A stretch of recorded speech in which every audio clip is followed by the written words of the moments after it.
శతాబ్ది ఉత్సవాలను ఘనంగా నిర్వహించేందుకు ప్రభుత్వం నిర్ణయించింది. ఉదయం సికింద్రాబాద్ పెరేడ్ గ్రౌండ్స్ లో జాతీయ జెండా ఆవిష్కరణ, ఇతర కార్యక్రమాలు ఉంటాయి. సాయంత్రం ట్యాంక్ బండ్ పై దశాబ్ది అవతరణ వేడుకలు నిర్వహిస్తారు. ఈ కార్యక్రమానికి సీఎం రేవంత్ తో పాటు మంత్రులు, ప్రజాప్రతినిధులు, పలు రంగాల ప్రముఖులు హాజరు కాబోతున్నారు. దీంతో ట్యాంక్ బండ్ పరిసరాలను సర్వంగా సుందరంగా తీర్చిదిద్దుతున్నారు. తెలంగాణలో సంచలనం సృష్టించిన గొర్రెల స్కామ్ లో 700 కోట్లు అవినీతి జరిగినట్టుగా ఏసీబీ గుర్తించింది. స్కామ్ లో కీలక వ్యక్తులైన పశుసంవర్ధన శాఖ మాజీ ఎండీ రామచందర్, మాజీ ఓఎస్డీ కళ్యాణ్ ను అరెస్టు చేశారు ఏసీబీ అధికారులు. తాజా అరెస్టుతో ఆ సంఖ్య 10కి చేరింది. 2021 ఫిబ్రవరి నుంచి 2023 డిసెంబర్ వరకు ఎండీగా ఉన్న రామచందర్ ఆ టైంలోనే అక్రమాలకు పాల్పడినట్టుగా తెలుస్తోంది.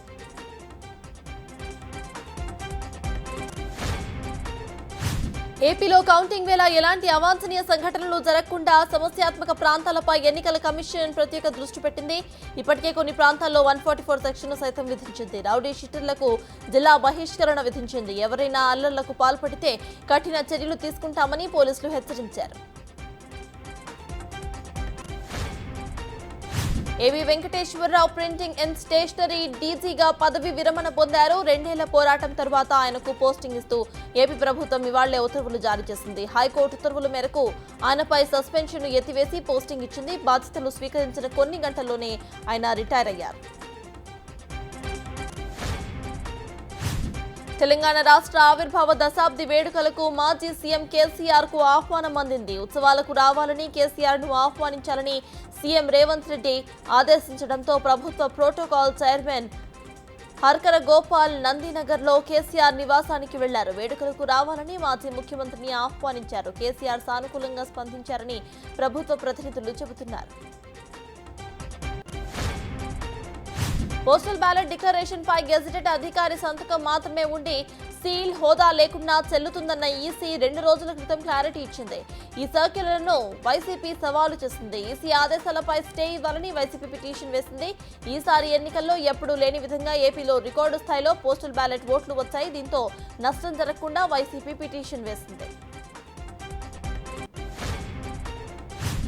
అవినీతి అధికారుల భరతం పట్టే పనిలో ఏసీబీ అధికారులు పడ్డారు. ఉదయం రంగారెడ్డి జిల్లాలో నీటిపారుదల శాఖలో 3గురిని అదుపులోకి తీసుకున్నారు. మరోవైపు కుషాయిగూడ పోలీస్ స్టేషన్లో లంచం తీసుకుంటూ సిఐఎస్ఐ అడ్డంగా దొరికారు. 3 లక్షల రూపాయలు చేతులు మారుతుండగా పట్టుకున్నారు అధికారులు. పక్కా సమాచారంతో ఏసీబీ రంగంలోకి దిగుతోంది.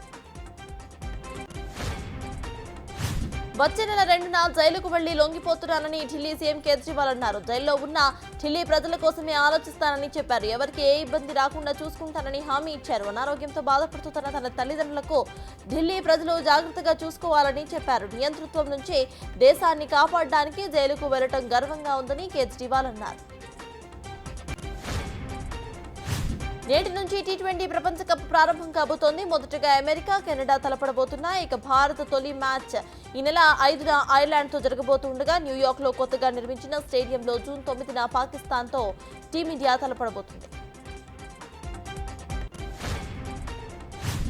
బాలీవుడ్ లో ఓ స్టార్ జంట బ్రేకప్ చెప్పుకుంటున్నట్టుగా వార్తలు గుప్పమంటున్నాయి. 7 ఏళ్ల తరబడి చెట్టాపట్టాలేసుకొని తిరిగిన మలైకా అరోరా, అర్జున్ కపూర్ ఎవరి దారి వారు చూసుకుంటున్నారని బీటర్లో జోరుగా ప్రచారం జరుగుతోంది. అయితే దీనిపై ఈ లవ్ బర్డ్స్ ఇంతవరకు స్పందించలేదు. వారి బంధానికి కాలపరిమితి ముగిసిందని, అందుకే విడిపోయారని పలువురు భావిస్తున్నారు.